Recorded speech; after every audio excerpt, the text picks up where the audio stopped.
Welcome everybody to session 23. Can you believe it? 23. Gosh. Session 23 of Fables from the Pickled Quipper. Quick recap of last time. The brave adventurers started back in a oh-so-familiar cave. Trundled down into the cave system, were met by a familiar fog, followed by piercing yelling from Gorbo, and the lone figure of Sprick beckoned you to come in and be reunited with the clan. On arrival, it was made clear that Sprock had been raptured, for want of a better word. One second he was there, the next second he was gone. Believed to have been taken down below into the further caves where the kobolds dare not tread. Some questions were asked of Volo as to the history of the tribe. After spending a little time making those inquiries, the Hand of Aegis ventured forth through the tunnels and down into the next level of the caves, where they encountered orcish graffiti on the walls, bat/aardvark/ mosquito creatures called sturges that attacked, but were handily dealt with in fairness. And Bador picked up a small amount of money. I believe that's about that. That's where we're at, isn't it? So, you are back in the caves. It is unpleasant down here. Bardor's probably the only one who has any real comfort level. There's no light except the light that you guys are providing, which I believe at the moment is just Silvarius. So, what would you like to do? Okay. Oh, also, is Kedox here? He should be, right? Yes. Does Kedox have night vision? Yeah, he has dark vision. He even has blind sight for 10 feet. Why are we even bothering to come down here? We could just let him do this. Yeah, for real. Go Kedox. Oh man, I feel like Silvarius doesn't say any of that. He feels. He's just suddenly you can start to see things. He flashes through, like he stops for a second, flashes through to Kedox's vision. You just hear him go, home. And that's all. I find this acceptable. So, yes, what would you like to do? Take point again. And as I do so, I'll tell Claire, keep behind with Eska. It'll be good to have a dwarf in the back, guarding the rear too. So then I'll take the front. She looking a little like puffed up proud that Bardor thinks that she could actually help protect things. She, grips her hammer a little extra vigorously and nods like a good little soldier. Have you ever been in the Underdark before? No, this is my first time. Okay. Well, just follow my lead as best you can. Your dwarf blood will see you through. Yeah, she'll hang out and Well, back. that's encouraging. Yeah. I guess at least two of you are going to make it. It's a start. Because that's kind of got like a hand just kind of like just barely on Silvarius, or like making sure he's within arm's distance because that light is not going very far.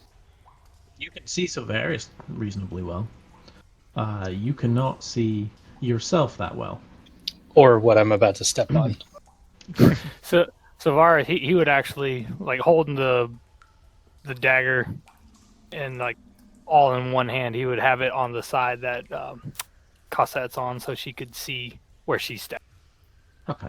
And I think it goes without saying that I would also be far enough away from him that if he was to trip and fall over some sort of, something, Sure. that I would not also trip and fall. Not that would happen. Can anybody even see me, even at this distance? Interesting. No. There's only dim light down here. So if they're relying on dark vision to see you, So as long as you're within 10 feet of Kedox, he can always see you. Because he has blind sight. As long as you are within the little 5-foot bubble of dim light being cast by Silverius, everyone else can see you. Okay. I will basically know that, and otherwise I probably won't know the key docs thing. You would not know. Eli would know that for sure. Okay. Eska's gonna sit out just 10, seeing as I can still see the group, I'm gonna stay in line with Claire, but where there's room, I'm gonna stay just a little bit out from the group. Reason being, in case anything nasty happens, maybe somebody avoids it. And we should still have pass without trace going as well. Yeah, I mean, I guess I'll indicate that, like, since with my ability to hide in the darkness until there's something that I might need to scout ahead for, we should probably try to stick together some, so I don't lose track of everybody. Yeah. Vice versa. Go ahead and roll again. For stealth? Yes. Okay. Since you've had a fight, you're now re-engaging stealth mode. 26. This is for And then, yes, for everybody. Oh, including 36, I Kedox. guess. Plus 10. How do you get advantage, Rich? Moon Elf.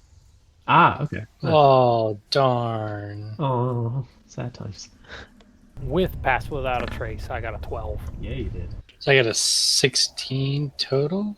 Yes. 16, 36, 20, 12. And Claire, if you can give me a stealth check, I believe at disadvantage for your armor. I think it should be.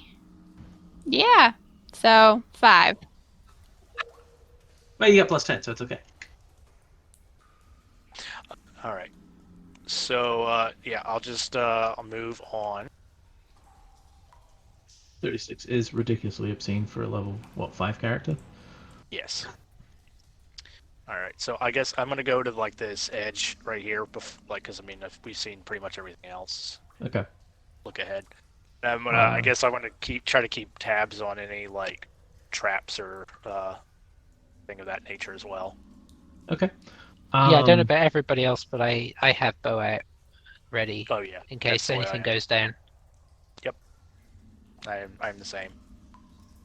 Yeah, Hey. same. Claire has her Hey. camera out. Give me a perception. This will be at. I think this should be at disadvantage because it's dim light. Yeah. So 9. Okay. You don't see anything at the moment that is alarming. You do see there's a corridor that's about 20 foot across in front of you. It's about 50 feet, 50, 60 feet, this corridor. You do see a couple of...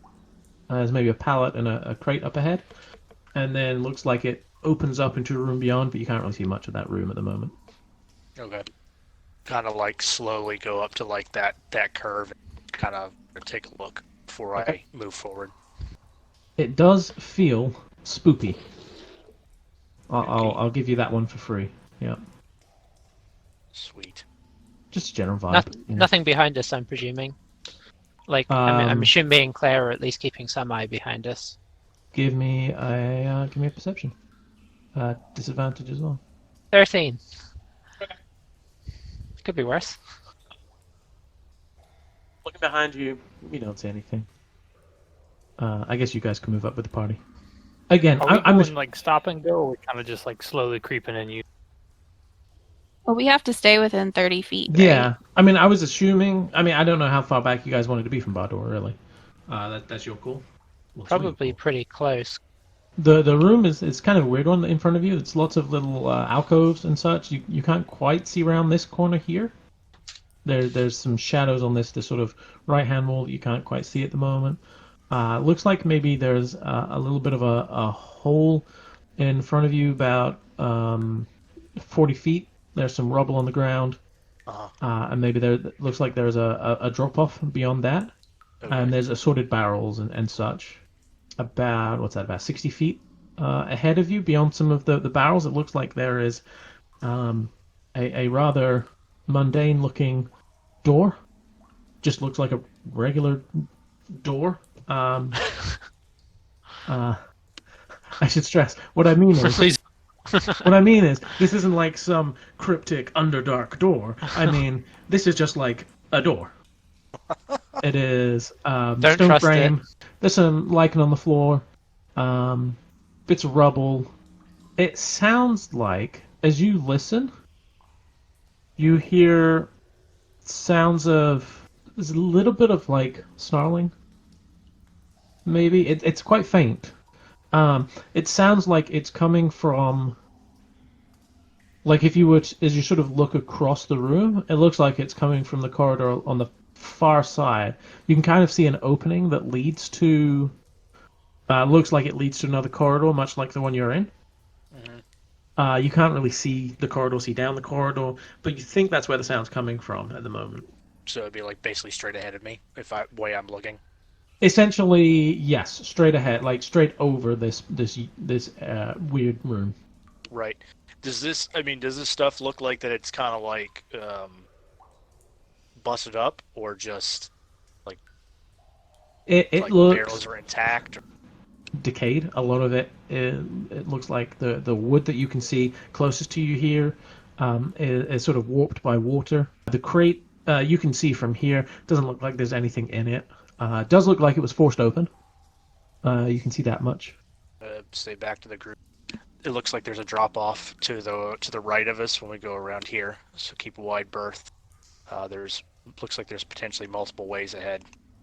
So I'm gonna keep wide here to kind of get a better look of like this room as a whole. So I kind of go over to this this barrel table thing. Okay. So the first thing you notice as you go in there, there is a door right here behind you. So as you come into this space, Silveris, again, I'm afraid, you kick one of the pallets on the way through. I would like everyone to form up where they think they would have been as Bardor reaches this point right here where he's at. When I hear him kick it, I'm just go shh. Like that's gonna help. It does not. Oh. From the shadows in this room, somehow even evading your eyes, Bardor. One coming actually up out of the pit. You see a creature here, and then there's one that emerges from behind a barrel and swings around. For one thing, you see two creatures. They are floating, kind of look like giant brains floating with a huge eagle-like beak and a massive tentacles hanging down from underneath. If you will be so kind as to select yourselves, and then roll for initiative. Thank you kindly. Well, that's sick. Oh, that's 19. At 24. weird. Severus, you are at disadvantage. Why did we even bring Silverius? 2. Oh, that's convenient. Now you and Kedox move on the same turn. Silverius, you are like the was it Mary or Pippin when they go when they go everywhere, who just constantly alerts everybody to their presence and is useless. Oh gosh. So full of a Karotaruk. So, you see these creatures. They have the drop on you. So this is a surprise round for the purposes of activity. So, if you have a reaction that you can use, you may do so, but you cannot move or take action or bonus action.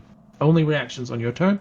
Bardor, go ahead and I'll let you roll a either history or nature with advantage. 17. Okay. You believe this is a grell. Grell? Yes. You also believe it matches the description of the creature that was seen by Gerald. In terms of his rather poor description. I believe this is all the same creature. Well, now there's two here. Okay. Eska, do you have any anything you can do? You know what's sad is on my spell sheet I have a spell that I apparently switched out when I leveled up. That I guess was a reaction, and I erased the spell, but I didn't erase this where it says reaction, so I got really excited. But no, So I no. got nothing I can do. That was a whole lot of fluff for nothing. Cassette. Pretty much, yeah. So I can't really see. Interesting point. No, you cannot. You heard Bardor look and possibly make a small gasping noise. You actually are not currently aware of any danger whatsoever. Claire. I have no official reactions. Okay, it is their turn. This one is going to try and lash out a tentacle at Bardor. It will be at disadvantage with the tentacle attack. And that's a shame, because that would have been a crit. That is a 12 to hit. Realizing that this is nonsense, it is then going to float over next to Claire and try and chomp with that giant beak. This would be a normal attack. Oh dear, that's a 7 to hit. Not quite. No, I really thought I had you there. Eska, you hear weird sort of slurping and from behind you, and turn to see a tentacle come slap at you. This one will be a normal attack. That is a 23 to hit. Hits. Okay. So this tentacle, you turn around just in time to see this tentacle that has like little barbs on the end of it, and it comes and like lashes you across the arm, and you feel the barbs push through your armor and just jab you in the skin, dealing 5 piercing damage. And I also need you to make a Constitution saving throw, please. That is a 24. Okay. As soon as it hits, you're like, oh, that wasn't so bad. And then you feel your arm start to tense up. And there's a moment of panic. And then the feeling subsides. Then the panic comes again as it gets closer and tries to eat your face. That is a 19 to hit. That will hit. Okay, it comes down and it chomps. It doesn't hit your face, but it does scratch across your shoulder. This huge beak. It is. It's got to be about a foot in length. This beak comes down, chomps onto your shoulder, dealing another 5 points of piercing damage. Kedox, do you have any reactions? Well, Kedox and Silverius, same turn. I'm gonna start with Silvarius. He's going to unsheath his dagger after all the gasps and the floaty, squishy whip tentacle things, and fully unsheath his dagger. See one creature in bright light in front of Claire, looming menacingly, having tried to chomp at it, and then you see another one with a tentacle just having slapped Eska and chomping down on her shoulder. That one in dim light. Gonna take a step forward. Is Kedox doing anything? Probably trying to dodge out of the way. What, of Silverius? Did that wrong too. Kedox is gonna fly around the backside and On this ground. So next person has advantage. Gotcha. Bardor, you're up. Okay, so based off of my 17 that I had rolled, like, do I have any intel on what these? I mean, that they're Grell, but any weaknesses, strengths, any things like that, like tactical information? No, I mean you kind of you know a little bit about them. You know that occasionally they are associated with things like mind flayers. But beyond that, not so much. No, you wouldn't have faced these. I don't believe. Okay. Cool. All right. So my normal tactic of stab it with pointy. Sweet. I'm gonna go over here, behind this crate, and I'm gonna shoot at the one that's with Eska. Do you have Dread Ambusher? Yes. I will do my normal longbow attack. 20. Oh yeah, that all kinds of hits. Okay, so 6 damage on that. Yeah. Arrow comes in and lodges nicely into the brain. I'll do that again. 15 also hits. Alright, well that's 11. This one, as it's withdrawing its tentacle, you actually manage to hit the tentacle and pin it into the large brain matter, dealing a healthy 11 more points of damage. It kind of screeches out in pain and spins around to look at you. Okay. Just in time for you to lose a third shot. With Dread Ambusher, Oh, 15 with 16 points of damage. that hovered on that 20 for a second. I was about to say that hovered for a good pause. So this time it actually shoots in, glances just off the beak, and then still goes right into the brain matter. You were kind of aiming for it as it screeched at you, kind of aiming to get inside the beak and in and do damage, but don't quite get that. You still do a significant amount of damage, and you can see it seems to be struggling a little bit with its floatiness, oozing awful sort of grey liquid fluid from the wounds that you've dealt it, but it is still floating. Alrighty, Eska. Eska is going to. She just disengages and then moves 30 around the corner. Okay. You see it sort of limply wave a tentacle at you, but you're already gone. Cassette. The battlefield is illuminated in front of you now, and you see these two disturbing creatures in front of you. Well, after hearing Claire go, huh, and then move around, and this thing's floating. It's floating, yes. So I'm going to draw the flail, Yep. and I think this is the perfect time for an uppercut. Go for it. It's a high-risk maneuver. Oh. See? It's traditional. It's very high risk. High risk maneuver. Yep, you go for it, and you The natural. you technically do make contact with some of the tentacles, but your flail gets briefly tangled up in them. You are able to withdraw the flail and ready for a second swing. Oh, that's good. I think if you call it beforehand, you miss. If you say it afterwards, it's fine. That's what always seems to happen. Yeah. I mean, I'm but pretty sure the it's more- uppercut finished off a bugbear or two as well. So It couldn't happen twice in a row, surely. No. She just kind of windmills, kind of like a rocker on a guitar or something. oh yeah. Oh, see? Oh. There. Believe it or not, that hits. Yeah, you bring up the uppercut, and it. So there's like, I think it looks like 10 tentacles, like 5 and 5, hanging down, and you manage to negotiate the gap between the hanging tentacles and get right up into the underbrain. And there's an awful squelch as you make contact. The grell briefly sort of like floats up a foot with the impact, and then naturally just gravitates back down. These things, they're sort of the brain and beak are sort of basically head height with you guys. Tentacles Okay. are probably a good 4 feet long, maybe more. Actually, definitely more. Claire, you're up.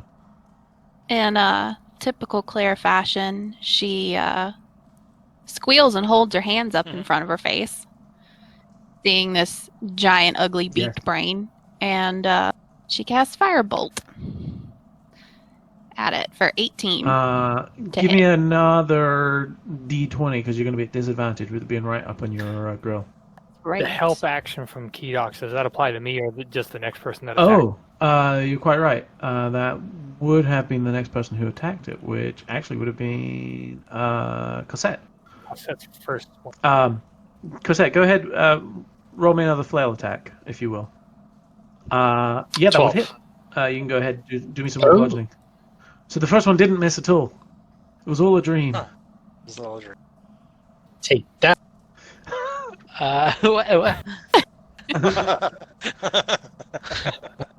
Okay, so you do two, like, after you hit that first meaty swing, you go through for the second one, and because you hit it so hard and it floated up, you kind of aiming for the same spot, but it wasn't quite there, so you don't hit it as well, but you still managed to get a hefty amount of damage in. You feel like you hit it pretty well, but it wasn't as glamorous the second time around, for sure. And then, yes, Claire, you, if you will, go ahead and roll me 6. Yeah, that was so that'd be Okay, yep. That hits, and so does the 8 fire damage.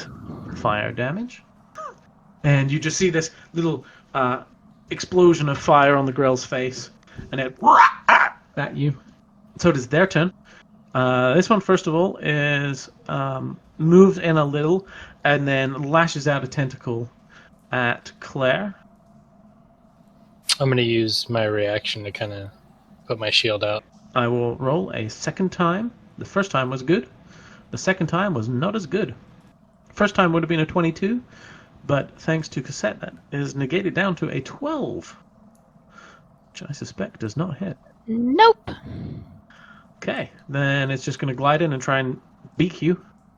So as Cassette sort of intercedes, puts the shield in, and deflects the tentacle, the Grell, angry and oozing brain matter, reaches forward and chomps down with a critical hit. It deals 12 piercing damage to the back of Claire. Then the other one, sensing that this seems to be the way to go, tries to lash out with tentacles at Claire again. It was wrong. That is a 7 to hit. Beak seemed to be more effective at the moment, so it tries to chomp. It was wrong. That's a 6 to hit. Okay. Kedox and Silveris, you're up. Kedox is going to go first, nipping at this one over here, trying to Okay. help action. And Silvarius is going to exhale. I see you now. And he drops the dagger and grabs his longsword, and as he unsheaths it, the blade bursts into white light. Oh boy. I mean, you get the crit. So if I just add up all the d8s, I don't need to discern between the types of damage. So I've got 16 on the dice. Yeah, 16 on the dice, plus another 3, so 19.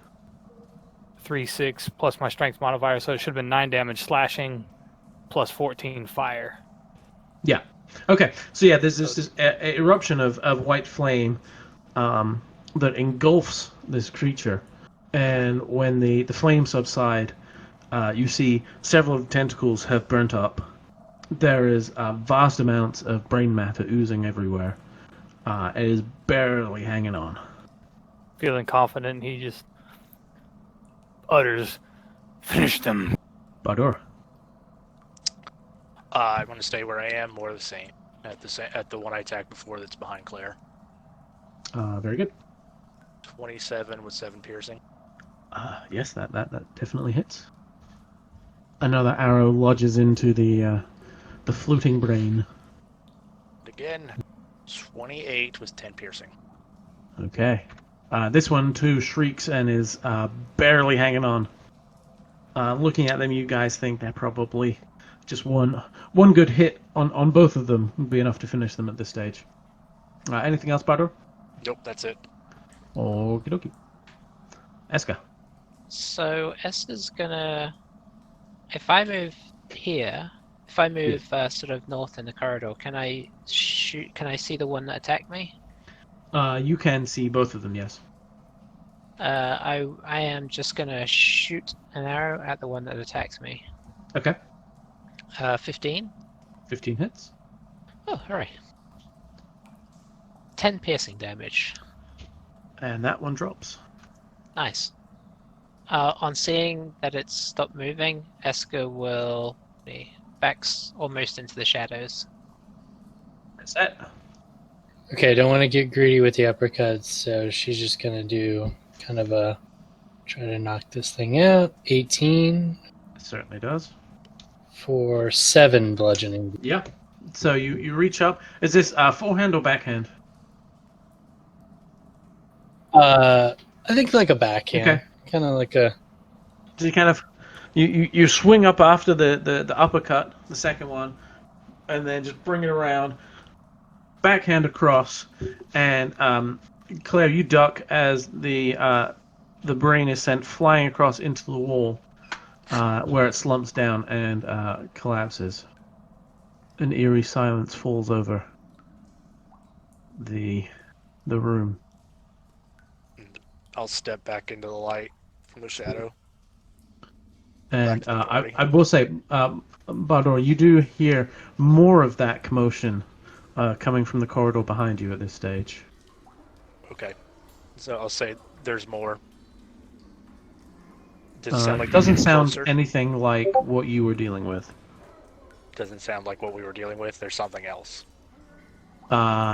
It sounds like something very different. Okay. There's more, but probably not. Probably not Grill. Going to with the light, looking around at the terrain again. You can't see a lot, honestly. You can see the hole from which one of the grells emerged with the rubble around it in the dim light shed by the dagger. You can just about make out that there's a door on the wall to the north of you. And beyond that, you just see a lot of empty space and darkness at the moment. All right, I'm gonna take the dagger and halfway sheath it, diminishing the light. We better make a decision quickly. And that was back from where we came. No, that was beyond where Bardora was. Oh. So down that corridor, sort of basically kind of opposite where you entered. No, but like, there's no real. It doesn't sound the same. It doesn't sound the same, and it doesn't sound like it was getting closer. Well, we'll run into more trouble down that way, but that might be what we're looking for as well if we're trying to find the kobold. We can try to draw him this way too, make some noise down here, set up a trap. You do feel like you probably made a little bit of noise already. Right. Not to put too fine a point on it, but there was a little bit of the sound of things smashing, fires being set off, screeching, gasping. gasping. So that didn't seem to do it. It seems like whatever's going on over there is happening there at the moment. I'm for going to check it out. Indeed. Either yourself or Kedox. I can see through his eyes. Do you want me to scout ahead? Kedox can go with me. Kedox crawls off of Silvarius' shoulder, skitters across the ground, and climbs up your leg and up. I try not to look freaked out. His little tongue goes. Right in my ear. Oh. Eska. Wanna come? Eska's not here. Well, I just say it. You can see Escobar. Okay. She's down the corridor. So I will say that, and if she tries to stay hidden, I guess that's her. Actually, it is worth noting that Kedox does kind of glow a little bit. So that could be a disadvantage. Well, it would mean that he would be potentially more visible. Can he swaddle him? Do you have a cloak? Seems like the sort of thing you'd have. You could, if we had like a what do you guys call them? We call them prams. A You stroller. could pull an elaborate hoax if anybody comes upon you. Yikes. That Yeah, works. I think you do have a cloak. Certainly based on the picture here. The picture says yes, but honestly, my equipment says no. I'm going to be honest. Well, that doesn't matter. Okay. So yeah, if Kedox like climbed up your back and just kind of like hung onto your back, and then just stuck his head up from under the cloak, I would say that he would not glow in such a way that would draw attention. I will, again, I said Eska, do you want to come? So Eska's kind of like slumped against the wall right now, kind of sat down. She does not appear to be moving. She's gone out of the. She's tried to get out of the light, and she's just kind of sitting there. And Silvarius is gonna sheath the dagger. Well, I will say, like, I see Eska's doing like her thing, and I'll be like, "Are you with us?" She responds in your head. She says, "I don't know if I can." Do I know that's just in my brain and nobody else can hear it? Yes. I think so. And you probably. can reply as well. Okay, well, Like I'm one probably sentence, gonna basically. like freak out and shrug and be like, basically my response would be, "What the?" Ah, first timers. Uh-huh. What is it? What do you see? I thought I heard something. Savaris listens. I don't hear. Make perception with disadvantage. If only I wasn't being serious, I really want to whisper into Silveris said, "Woo, I'm a ghost." If only your character was that way. Ah, I mean, the character It- is that way in almost in one of every her- other situation. in one of her more mischievous moods, she would totally do it. A You do 5. not hear anything. I don't hear. That's correct. Not a thing. Nostrils flare. Claire, go check on. Claire nods wearily and turns around and starts heading towards Eska. And on the way, she is going to lay a hand on her own chest and cast a level 1 Cure Wounds on herself on her way over. Right. Just kind of quietly ask her, "Are you okay?" I guess she sort of looks up a little bit and says, I thought I could do this for for the kobold. But I mean, did you see those things? Yeah, they were dead scary. I've never seen anything like them before. They're not natural. I mean, I've faced undead things before, but it's wrong, but it's something you can understand, you know? These are not I don't know what these are. I know what you mean. I feel like brains really just shouldn't float around. No. And they shouldn't have beaks. Definitely not. I guess maybe a bird brain. I don't know. I don't know how that works, but it's... I don't know. When I felt that the lash of the tentacles, I felt something for a moment, and it scared me, and that was... I fear that this is not the scariest thing we're going to face down here. Claire visibly shivers and says, "I do agree with you. This place feels horrible, but we've got to keep going. And as scary as it is, it's less scary if we all stay together." Maybe that's true. And Maybe to I be- will stick closer to the group. I was trying to keep some distance for safety, but that's sort of backfired on me.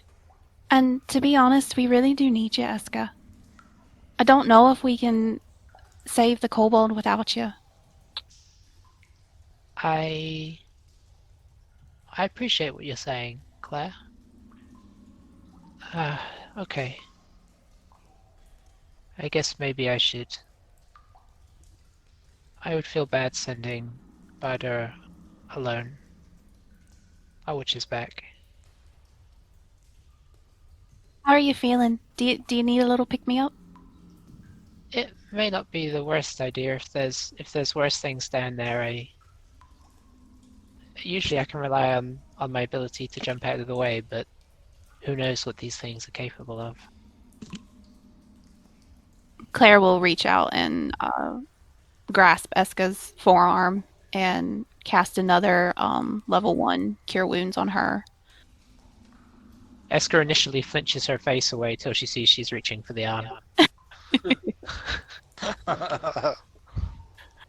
For 9 HP.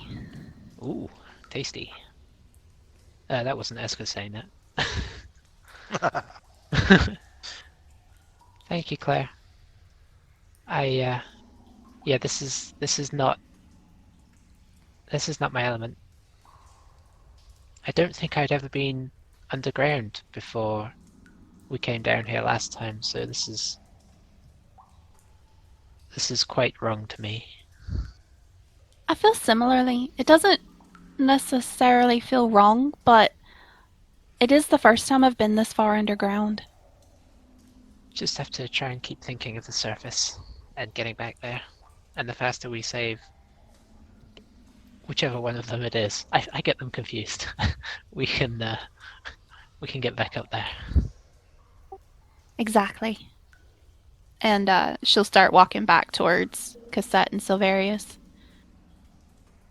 Eska will follow, and when she gets back, she'll say, "I'll watch your back, Butter." I appreciate that. If you feel like you're ready, you can stay back with the group if you think. If you hear anything crazy, just come on up and reinforce me. I think Claire was reminding me of the importance of staying together, so maybe I'll just stay a few feet behind you. That way, if you do get ambushed, there's a chance to get you out. I will tell the party just keep an ear out. If anything sounds amiss, come forward. Although at this point, I suppose that we're going to be breaking the possibly going to be breaking the 30-foot range if I scout too far ahead. I feel like, don't get me wrong, Bader. I feel like perhaps it might be not the worst idea to do that, considering what just happened. You know, a little distance between the the potential clunkiness of some. Eska tries not to look at anybody in particular. All right. Silverius is staring right at us. Eska's very, very much not looking at Silverius. So, all right. I can let them know if we run into anything as well within a certain range. Listen in your heads. As can I. Yep. As Kedox kind of yes. jumps and bounces off your shoulder. Would I know what she means by that based upon my previous experience, or am I too dense for that? Give me insight. I just want to see how intuitive I am in this. A 7.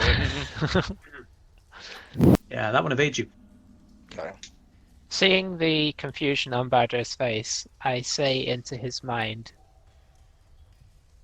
Bader, I have other ways of communicating. Okay. Do I see her lips moving? It's me, Eska. I'm standing right next to you. I put my pinky in my ear and kind of like do a little squeegee maneuver and shake my head again and be like, "How are you in my brain?" You said that out loud or not? Oh, no, I say that out loud. Okay. Don't worry, Butter. I'm not in your brain. I'm just talking to you quietly. Follow along, and I just kind of like, you just see me just walk off and kind of just disappear. Bador, Eska, and Kedox make stealth checks. Kedox, you will get advantage for being mostly obscured in a cloak. Just as we're leaving, I do turn to Claire and say to her, if anything goes wrong, I'll speak to you quietly. Claire just nods and holds her hammer at the ready. Nice. When she readies her hammer, Silverius is like, and next time, put yourself behind. I don't need your protection, thank you very much. I do fine on my own. 18, 28, I guess? Yeah. So, 28, 34, and 34. You guys feel pretty stealthy. Okay, let's. We all walk in different directions. Yeah, basically. Badur, if you'll lead the way again, and I'll illuminate the map as you go. I'll probably stick I'll go to- within 10 feet if that helps. Okay, here we go. Before you, a strange scene unfolds. The sound gets a little louder, and you can see a number of creatures that you remember finding before, Grimlocks. There's steps descending down a level, and then again another drop down. And beyond that, you see what appears to be Grimlocks circled. You can't see fully; they're kind of at the range of your vision, but they appear to be circled around a strange creature, long, chitinous creature. Is it a jewel? Very hard to see from you. You can make a perception check at disadvantage. I will say as soon as I see him, I'll whisper to hopefully Eska and just say Grimlocks. And my perception is at disadvantage 10. Could be a jewel. Hard to know. Definitely. You can't see it very well right now. It seems to be sort of thrashing about. Distinctly chitinous, though. But that's about as much as you've got at the moment. Badur, in your head, Eska says, how many? You can talk back to me in your mind. Can I basically see how many? You Are can there? see as many as you can see right now, yeah. Okay. 6, maybe more. Just to, make him realize that he's not talking to himself, she just messages back, okay, I'll let the others know. Boy, they're still pretty close. Eska still quietly kind of whispers back to Claire, kind of relays that. A bunch of Grimlocks ahead. Sit tight for the moment. I would say, Badur. Claire? Just quickly, Badur, you feel pretty confident that the Grimlocks are occupied right now, and so being able to sneak up closer does not seem very risky to you at the moment. Yeah, I was gonna probably scoot up. I'll say to Eska, I was like moving forward to the end of the hallway. She's keeping track on you. She will follow. Sorry, Claire. What did I interrupt there? Oh, no, she was just gonna relay the message to Cassette and Silverius. So yeah, I go up to the edge there, kind of using that wall for cover. I'm mostly just. I'm not even worried about seeing what's over there. I'm just keeping track of Badur. Gotcha. Cassette turns to tell Silverius and then realizes, You can't hear anything. Yeah. You could probably let him know if you shouted to Key Ducks. That's true. You do feel confident that would work. Do I see anything further? Oh, you do.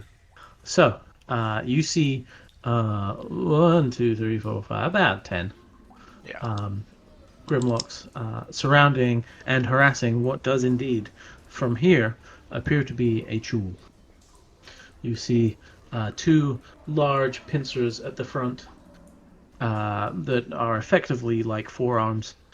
You see a mass of creepy tentacles coming out of the mouth. You see strong legs and thick chitinous hide. And it is kind of nipping at the Grimlocks, but they're doing a good job of keeping it distracted right now. Doesn't seem to be making much contact. Well, I say that until it does. And it reaches out. You see it grab one of the Grimlocks with a pincer. Just literally tears one of the Grimlocks in half with one grab. So Varys, as you're looking through Kedox's eyes, as the Chul closes its pincer on the Grimlock, you see its head, tiny beady eyes in the middle of its head, spin round and lock eyes with Kedox. Silvarius, I send vision from Kedox back to Silvarius, and he says to Cosette and Claire, "You might piss yourself if you see what I see." The Chul doesn't move towards Bador. Bador, you see it look at you, but it doesn't seem to be looking directly at you. You think it does look like it's kind of maybe pointed more towards your shoulder than your face. Yeah, it still is kind of occupied trying to deal with the Grimlock horde around it at the moment. Well, at this point, I'm actually going to pull back to where Eska's at. Yep. And just say, let's rejoin the group. Okay. Gladly. You do see a couple of, as you turn, a couple of Grimlocks take full-blooded swings at the Chul. As Barter starts to back off, Kedox actually just skitters off and stays upstairs, hunched down, trying to be as low as possible. So yeah, I mean, we'll scurry back. You do hear, again, what sounds like another Grimlock being grasped and crushed as well. 10 Grimlocks or so, fighting what appears to be a Chul. They're in a battle for the death back there. Seems to be pretty distracted, which is, I guess, why nobody heard anything that we were doing earlier. So, if we're going to go through that way, we're going to have a hard fight ahead. Did you see any sign of Splayrock? I did not. I didn't see him. But he maybe have been in one of the corners or something. I can go back and take a look a little bit more thoroughly if we want to make sure. What's going on there now? What are they? I mean, you're the you're the one that knows this terrain. What are they doing? They are surrounding the Chul, and it's a fight. And I don't know if they're trying to kill it to eat it, or whether this is just one of those random encounters in the Underdark where it's just a fight for survival.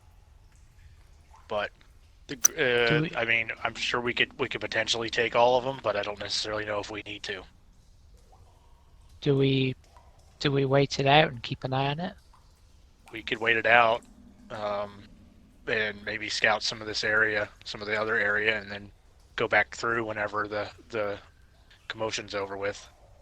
Kedox, you see the Chul grab, and you can see that the pincer arms seem to have about a 10-foot reach. It grabs one of the Grimlocks, doesn't seem to quite kill it, and then it pulls it towards its mouth, and you see the tentacles come out and sort of wrap around it, and they just sort of pulsate, and the Grimlock goes completely rigid, and then drops to the ground. Okay. Whilst it is engaged in tussling with those, can I run with Kedox down and get a survey the room, looking for signs of our? So you can see stairs descending into an open area. Again, you see more of the sort of like discarded items here, some empty barrels, that sort of thing, a bit of rubble, and then it drops down another layer, and that second drop down is where the Grimlocks and Chul are in combat. There's a very large stalagmite in the ground that's kind of like growing up. The Chul is kind of using that for cover a little bit as the Grimlocks kind of scurry around it. The corridor that you see beyond that, it looks to just open up. You can't really see what it opens up to. You just see it kind of opens up. There is basically a black void apparently beyond there that you can't see any details of. So you're not quite sure what's happening there. But yeah, you see Grimlocks keep dropping as this combat goes on. You definitely feel like the Chul is going to win this one. after a quick survey of the room as they're doing that, he's just gonna I'm a blip pocket dimension and then pop back out right on Silvarius' shoulders as he comes back to. As he starts to blip out, you see the Chul just kind of look at him again. The Grimlocks, they are losing quickly. The large creature noticed Kedox. We probably should move, or we shall be contending with it shortly. Is it going to follow us anyway, though? Would we be better to take it on whilst we know where it is? I don't know anything of these creatures. Did the Grimlocks look like they were doing? Yeah, it took a couple of meaty hits. A lot of the attacks are just glancing off of the thick hide, though. It might be somewhat weakened. However, they are struggling, and it is quite formidable with an extended reach. Yeah, so like, what do I? So tactical information about this. Do I know anything? Tentacles are bad news, and you also know that they are semi-aquatic creatures. Okay. We'll say, yeah, they're tough. They can fight underwater just as well as on land. It could be an advantage to attack it whenever it's weak, but it'll be a hard fight. If it was just the Grimlocks, I think would be fine. Maybe we should move on. Part of me wonders if we would be losing a tactical opportunity. Capitalizing on its current Precisely, perhaps we could, even whilst the Grimlocks are there as a distraction, we could take up position at the top of the stairs and fire down onto it, concentrate fire onto it whilst it is engaged and trapped. Hopefully the Grimlocks would not. It seems like they need it dead as well. Perhaps we could sort of gauge as we fight if we get it too weak and, just gauge where we place our attention. So join the fight on their side for temporary alliance. Precisely, and then if it gets to the point of near death and there are still plenty of them around, perhaps switch until we feel like we have the advantage on both. I fear leaving that thing behind us if we travel in another direction. Well, it seems to know that somebody's here if it's all Kedox. I do. I have not tried it yet, but I feel like there is something within me that could cause a lot of problems for all of them whilst we fight them. Take shots at it while it's engaged. All right. Well, I agree. Rather than wait. I'm not entirely sure yet. Sounds foolproof.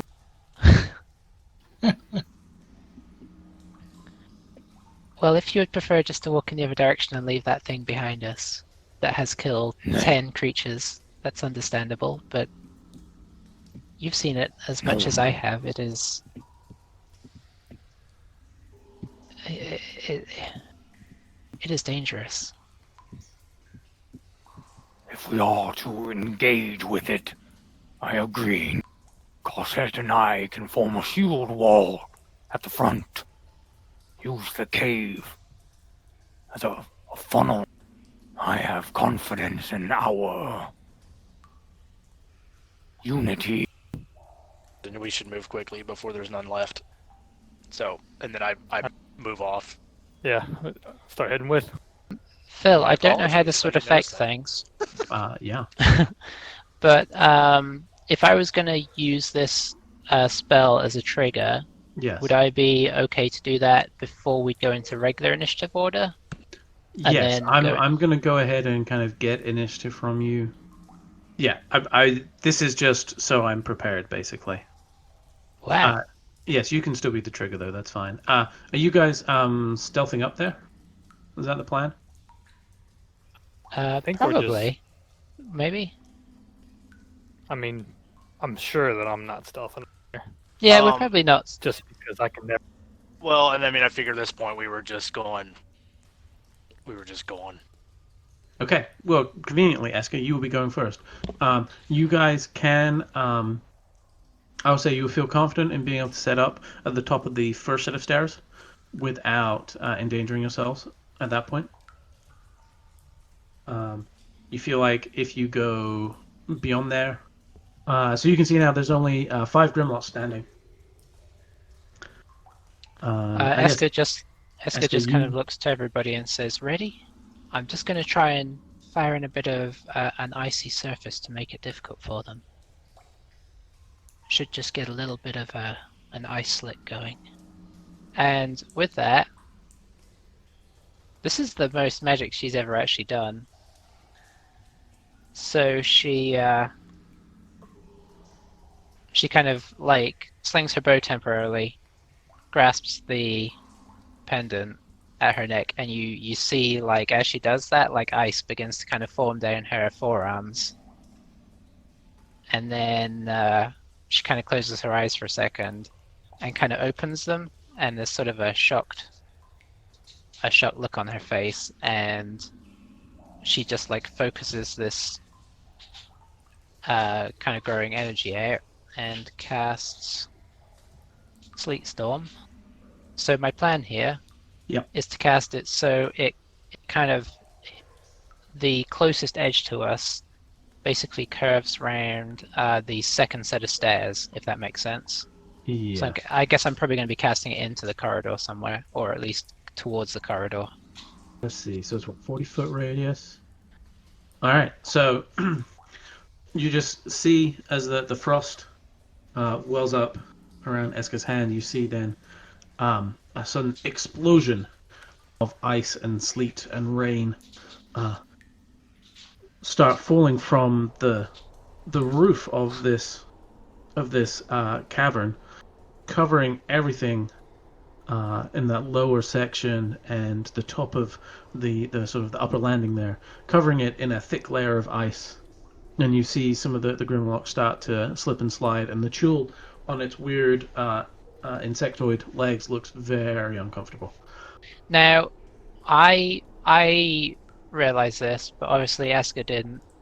This being the first time she cast it, I guess the area is also heavily obscured. I can't remember what that means in game, but I'm sure it's going to make shooting down in there pretty hard. Well, thanks a lot. They'll get a bonus 3 to 8 or a disadvantage.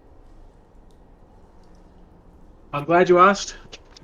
I kind of Really cast good. it feeling like this is the first time she's cast it. She doesn't know what's going to happen, so whatever happens, and that's cool.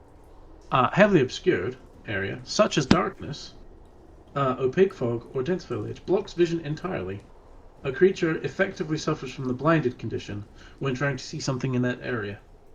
It will extinguish any flames that you try to put in there, but you don't have flames, you just have light. So light isn't going to clear it, obviously. That wouldn't work.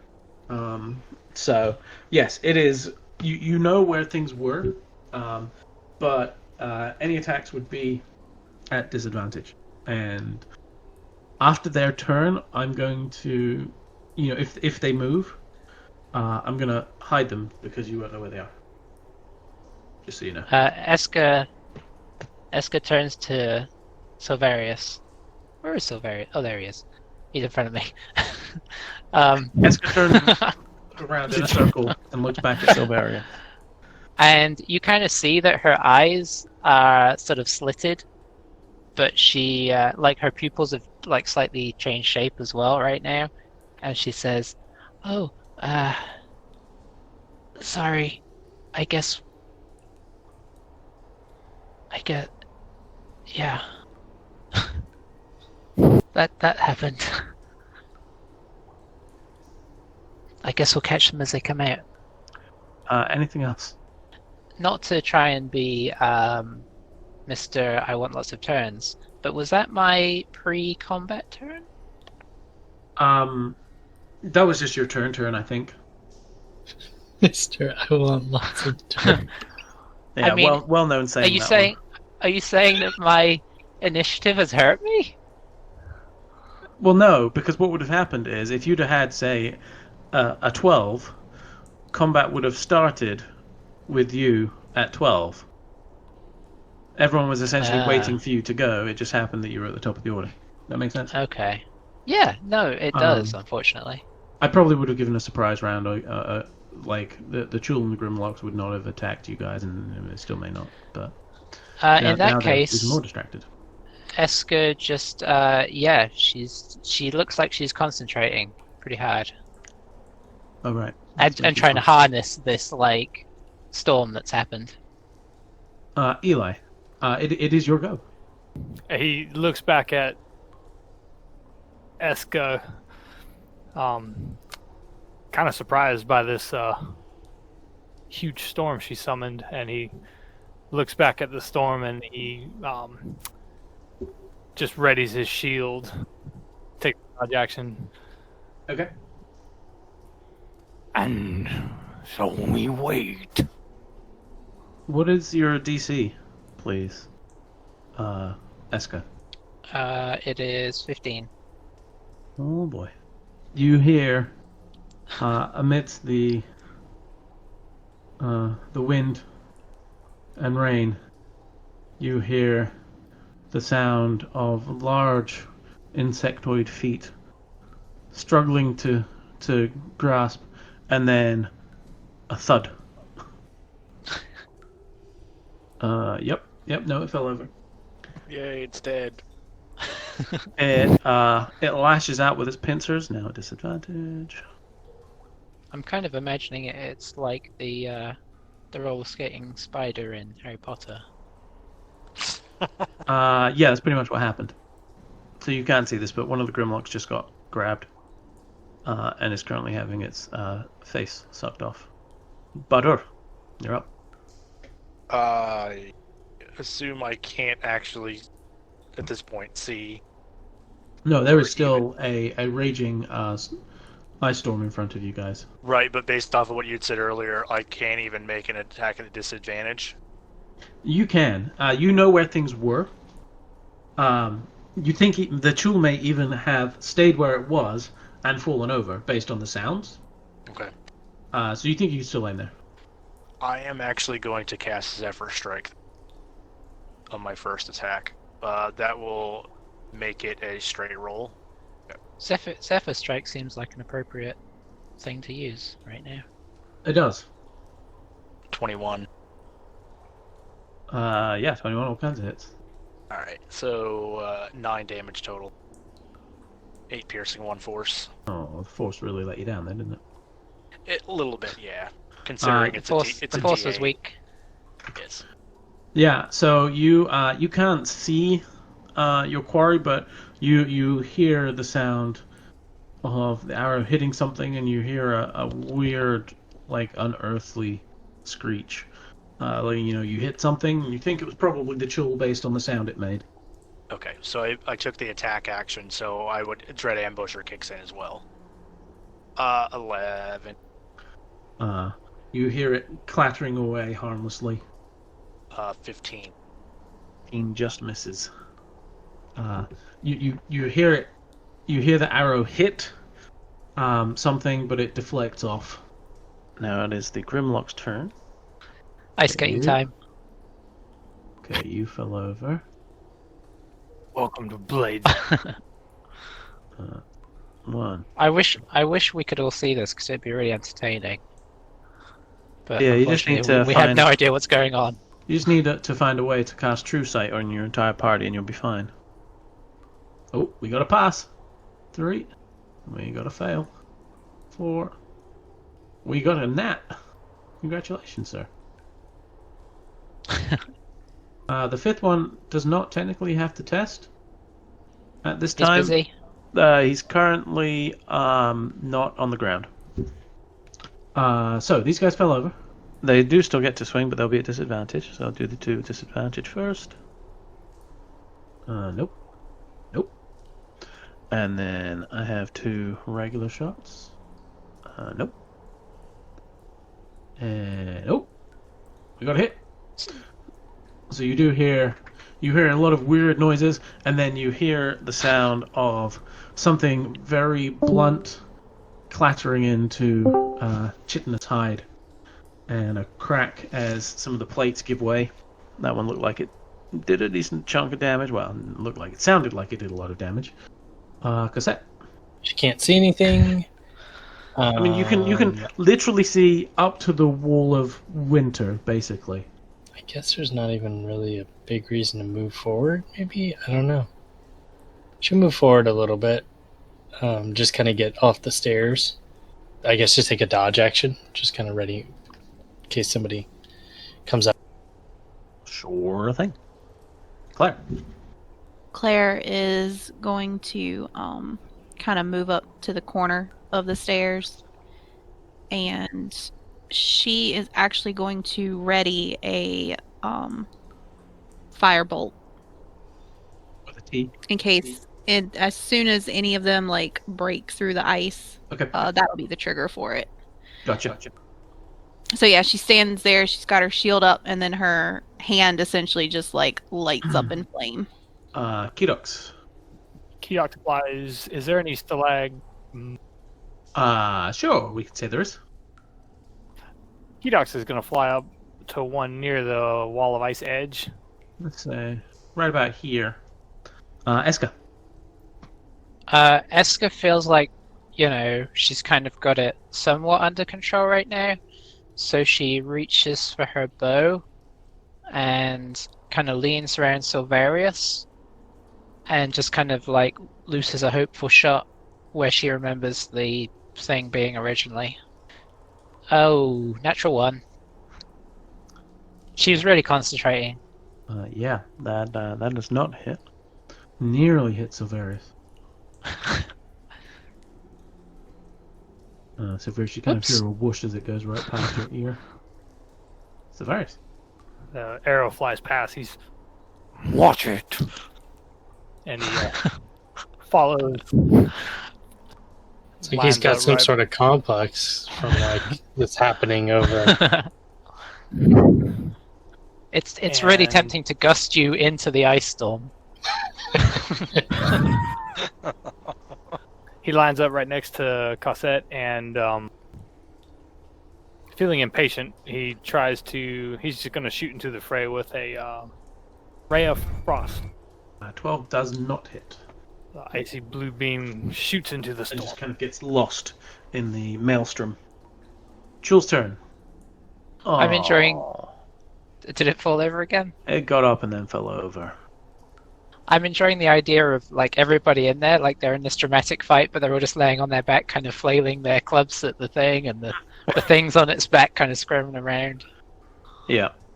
It's going to squeeze with disadvantage the one it has currently in one of its pincers.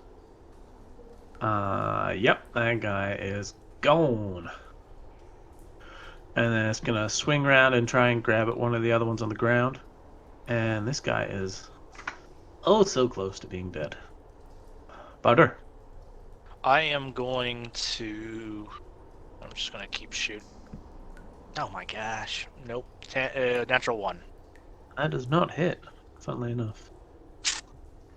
Alright, so then we'll take another shot. 12. 12 misses. Time for some Grimlock rolling. Let's see. 1. What was it, 15 I got to beat? Yeah. 2. 3. A 4. That is 4 failures. We could probably take a short rest while we're waiting for this to resolve itself. They're all going to swing at disadvantage. A 1. A 2. A 3. And a 4. We got one natural 1 in there. We got one hit. We got one hit through. Okay. Cassette. she'll turn around and ask, Eska, is that hurting them? Good question. Right. I'll stay out. I'm sorry, I know, but I don't think Eska would know. No, sure, of course, yeah. I think I'm going to do the same thing. I think I'm just going to dodge. Okay. No problem. I guess if nothing's coming out, maybe I'll ready a javelin, maybe? Okay. There. So, since nothing's coming out, yawning, she sits down on the step and pulls out a sticky bun, starts eating it. You have a chair. I mean. But no, really, I'm just gonna redo the same thing as last time. She's just gonna ready a firebolt. Well, she did just sit down and eat a sticky bun, honestly. Yeah. I mean, really, she could sit down. She could eat the sticky bun with one hand, have her hand on fire, the other one. You could just heat up the sticky bun. Right, gently toasts it, Yeah. gets it nice and crunchy. Eska. Eska, not having any clue what's going on and concentrating pretty hard, is just going to fire another shot where she remembers the thing being in sort of blind hope. Okay. It is going to be a 13. Wind just whips it and smashes it into a wall. She draws another arrow, and that's me done. Savaris. Gonna fire another ray of frost. 7. No. The rolls are really on theme for a swirling storm in front of us. Yeah, It's almost like disadvantage makes it really hard to hit things. That is true. we've got some big bonfires going on there. We probably should have hit something by now. And There's been a lot of critical fails. there have been a lot of ones. On both sides, in fairness. Chul tries to crush the one in its pincer. Succeeds.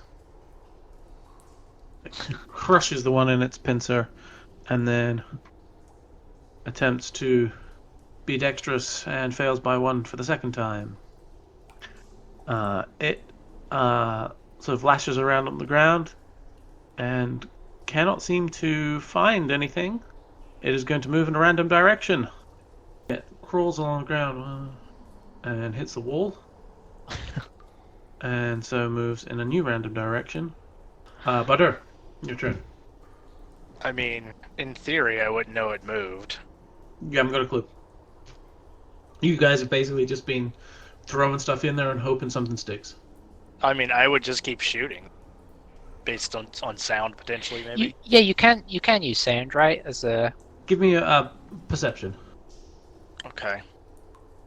Just a straight. because I think that's the theory for having a disadvantage, right? Is that Is you that have you to can still- rely on other senses. Yeah. 8. Yeah, you go to take a couple of shots, and you're not able to track anything down. So basically, just assume that 2 shots were expended and missed. Yeah. Yeah. Okay. Okay, let's make some dex saves. We got real close last time. Okay, one of them stands up. And comes sprinting out. 20. Who has held actions? Me. Fire away. Javelin, all kinds of hits. So this guy just panicked, fur frozen, almost solid.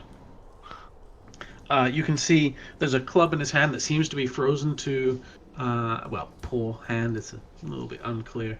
It comes out, and as soon as he breaches the wall of ice and snow, there's suddenly a javelin protruding from his chest, and he's no longer having to worry about being frozen because he is aflame, and he drops very quickly. You notice, though, he was running right towards you guys. Seemed to know exactly where you were. Okay, go ahead. So I can't see past the frost, right? I would say you can probably tell. Like, you would have heard that there's something, like, right at the edge of the ice wall here. So this first one, we'll go ahead and make perception. Okay. So, yeah, you can tell that there's one right there on the edge. You can't pick up where anything else is or how many are left or anything like that. I think she would take out another javelin and do the same thing, since that seemed to work so well. So she's just going to anticipate that one, kind of stepping I out. got you. Claire. So has that front one come out of the ice, or is he right on like, the edge of it? He's right on the edge. Give me a perception. Okay. 19. You know, you can tell there's one that's right on the edge of the wind wall. You can tell there's another one closing in. Don't know exactly where the tool is anymore, but you think it may have moved. Just, sounds like the noises, because it's still making a lot of noise, as like this constant sort of chittering sound. She's just gonna try to hurl a firebolt into the ice. Okay. At the front one? Yeah, the first one coming out, the closest one.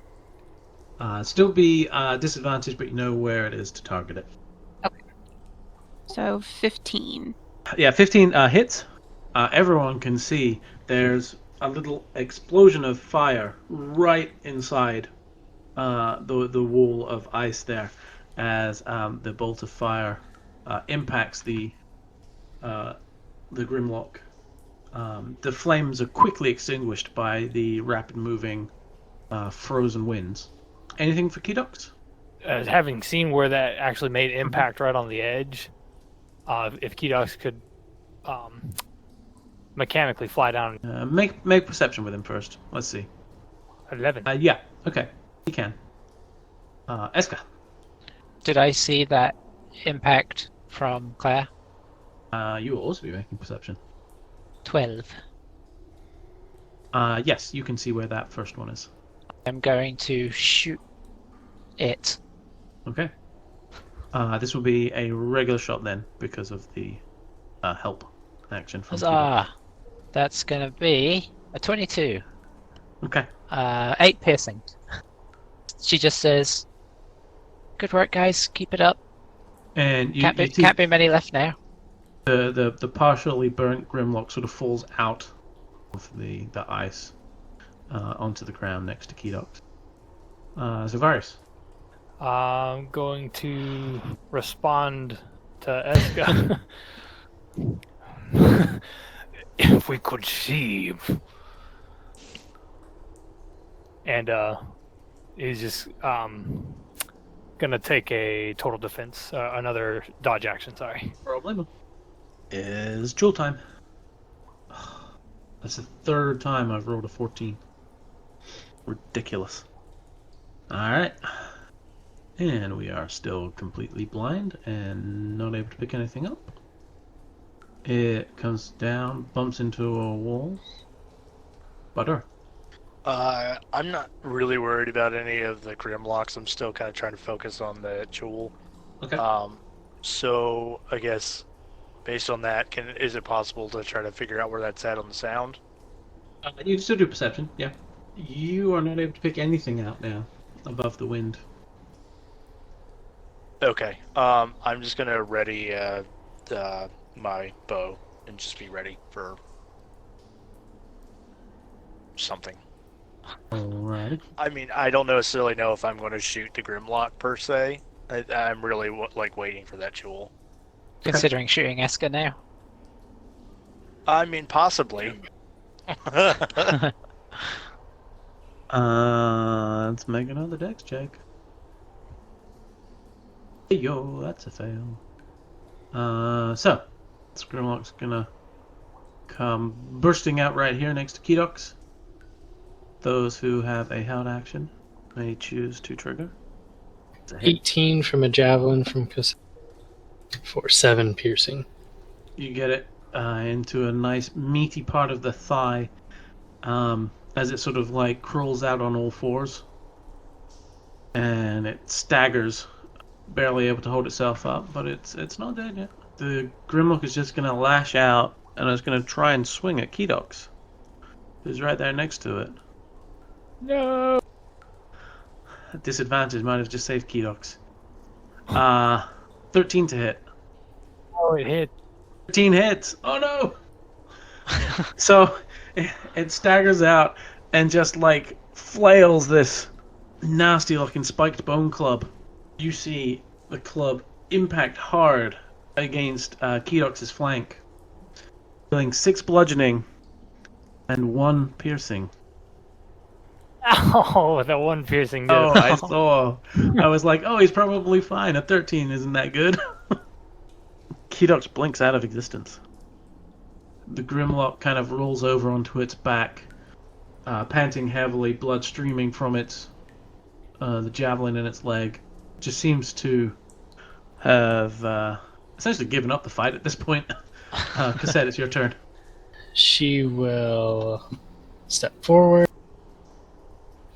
very angrily draw the flail, and this will be an over the head kind of. She's really mad to see Kedox get. You have advantage on the attack. He is prone. So 27. Yeah. Double hits. For 9 bludgeoning. Yeah. The flail comes down and just caves in the chest. The Grimlock breathes no more. I think that's it. Yeah, so I don't think the 4 non-Silverius characters here would have seen what happens with a familiar when a familiar is slain. Yeah, you see the Grimlock reach out, smash him, and then body disappears. There's a little sprinkling of stardust gone. And that inspires Cosette's rage, as she just absolutely stove him in. Claire. I guess she is just going to try to peer into the snowstorm again. Yeah, no, you're not able to track it down right now. In that case, not seeing anything in the storm, she's just gonna hold a firebolt. Eska. Eska listens, and if she hears it, she will fire. Perception, please. 16. You think you hear it? I'm going to Or fire you in that can- direction. 13. 13 does not hit. She says to Silverius, "Are you sure you want to see?" So very. One cannot argue it would help. Kind of bonus action kick the corpse of the one that's smacked. I'll give you that one as a free item interaction. Okay, so I've kicked that one on the ground, and then try to triangulate the location. Give me perception. 8. You are not able to track it right now. So Silvarius still holds his hand out and shoots an icy blast. You hit the storm. Just so you're aware, Rich. Yeah. Concentration can be dropped at any time. Doesn't I- require an action or anything. So Yes. uh, If Silverius Yeah. had given the A more definite definite- word, yep. I'd probably have understand. dropped it. I had a feeling that might be the case, but I just wanted to give you the option. Yeah, no, that's good. Dexterity check. That's a 1. You all hear the sound of carapaced legs scratching along the ice, a little louder than you had. I'm gonna try to figure. I mean, I want to try to pinpoint its location again by hearing. I think you know what's coming. It's good. I'm gonna say I was like, keep it up, and I'll yell out to Savars and Cosette to fall back, and then I'm gonna take my shots. 18. I think you know where it is. It hovered on a 1. I was like, yep. Yeah. Yes, it did. Yes, it did. Whew, okay. 17. 17 hits. 11 piercing. Okay. Yeah, you hear the arrow hit something sort of hard and meaty. Awesome. I'll just go, yes! 11. This one just disappears into the wind. I Cassette. need to re-up on arrows here. Can I use my turn to put the flail away and pick up my 2 javelins as like my free action and just like a regular action? Okay. So I'll just do that. Just get the 2 javelins. I think they were both in spaces that I'm adjacent to right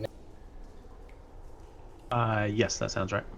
Oh, well, he said fall back, right? He did say fall back. I mean, your choice. I'll move back one. Doesn't mean you have to listen to him. Yeah. You're a strong, independent paladin. Yeah, I don't want to leave Silverius down there by himself. Claire. She's going to hold a hand up to her brow and peer into the ice again. Okay, give me a roll. 19. You think you know where it is. It's like the dice are supporting what's happening. Mm-hmm. Yeah, they really are.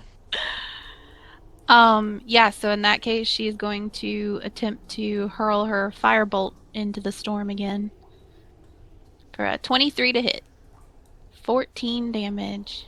Nice. You can all see there's a burst of light.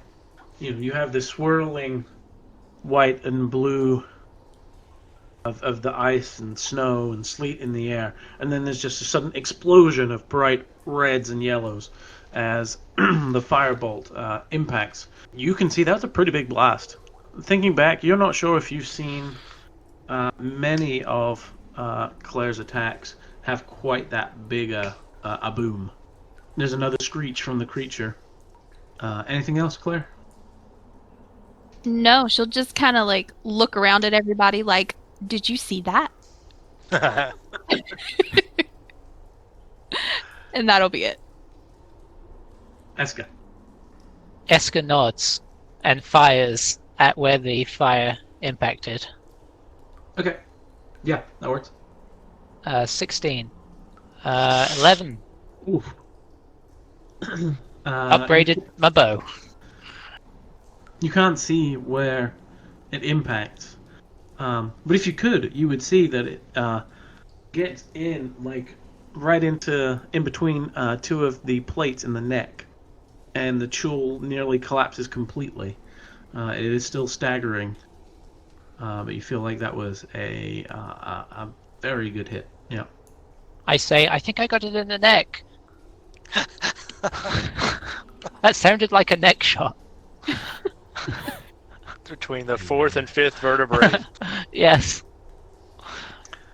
Silvarius. How oddly specific.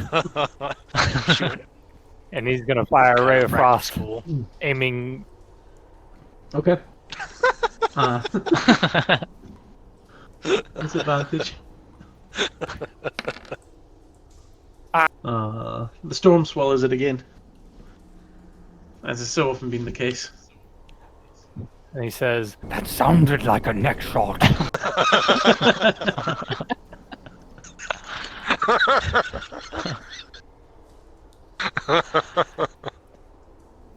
Poor guy. He's trying so hard. I feel like it's appropriate that like the storm is just swallowing those two. Yeah. You can just see some tentacles peering out of the edge of the storm. It is right there. Badur, you're up. Can I hunter's mark that? Yeah. You have just enough to be able to hunt his market.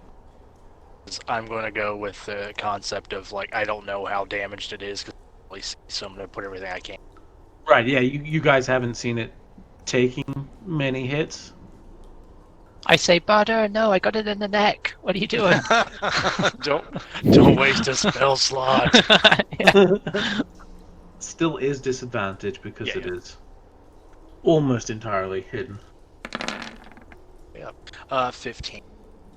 The arrow looks like it's going straight and true, and then a gust just blows it off target right at the last minute, and it deflects away off the hide of the creature. I'll just go, let's go. Again. 12. Good gracious. Your rage has made your arm shake a little bit, And the shot is even further away this time than the first one. Cassette. Okay, I'm assuming I can see at least the general space where it is. Yeah. Do I have to make a check to throw a javelin at it? Because you can kind of see where the tentacles are poking out. No, you can see it from here. But it is at disadvantage still. It is still a disadvantage, yes. Okay. Because like 98% of the creature is still in the ice storm. Yeah. Ooh, a 10. Javelin's coming along pretty true, and then you just see a pincer come and swat it out of the air. Just picked that up. The javelin disappears into the ice storm. Damn. I'll try one more. 13. Now, this one, you put a bit too much on, and it flies over the top. Had it been standing up normally, you probably would have got it right in the chest. But it just skims off the creature and bounces away. It worked so well before. Claire. Feeling pumped about last time. It's gonna be no surprise that she's gonna try again. She's gonna try to hurl a firebolt at it. Oh. Aww. You have so much enthusiasm after the last one. It's too much. It's Excited. And the storm swallows the little mote of fire. He looks extinguishes your completely crestfallen. the flame and your enthusiasm simultaneously. Yep. Eska. Yeah, I'm going to shoot it. Never mind. I say, Eska! Moving, bonus action. No. You know what? Now I see tentacles. Yes. Eska will back up. So it's still in sight, but a bit further away. The various. Seeing this thing on the edge of the storm, feeling a little too much gusto, he actually steps forward. His blade ignites as per usual. 18. The white flame burns brightly through into the into the storm. Almost seems to be emboldened by the storm somehow, and cuts through the hard outer shell of the chul, through to its heart, and takes its final breath. It is no more. Savarius runs into the storm, swinging at whatever's left. I'm gonna need you to make a dexterity saving throw, please. Oh no. Yeah. You know what? As soon as he runs in, well, I'll wait till he's gone in, just because entertainment purposes. I'll give him 5 feet, and then I'll drop the spell. Excellent. So as he gets halfway down the... Yeah, you run in, Yeah. slide on the stairs, you keep tumbling a little ways, and then the storm quickly fades as Eska lets it drop. She kind of doesn't want to lose sight of one of their own. Gonna She stand was up gonna- like nothing happened. She was going to wait and kind of see if there's any noise happening, but Silverius put pay to that, so... Yeah, the air is just littered with corpses. There's Grimlocks. The Chul, which is just battered beyond belief, has a couple of arrows sticking out of it. Got badly flambéed at one point. And you can see places where it took some clear bludgeoning damage, presumably from the Grimlocks. Bardor, you no longer have a valid target for your hunter's mark. However, you may continue concentrating on it. Sure. That's good drop concentration. I put it on Eska. Now, should be worth noting, if you move it to Eska, you won't be able to move it again until Eska drops to 0. It won't take him long.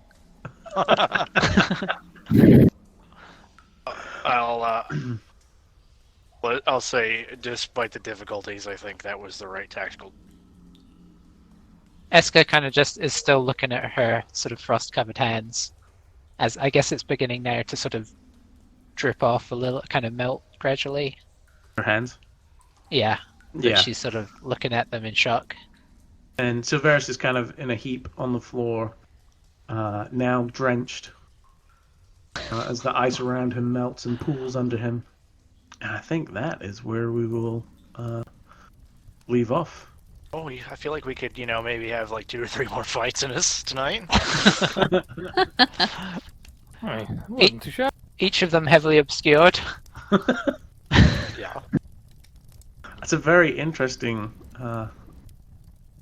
And obviously, that is not how I expected that fight to go. It was interesting. Yeah. I've never seen Yeah. that spell used, and that's always Really? nice. Yeah.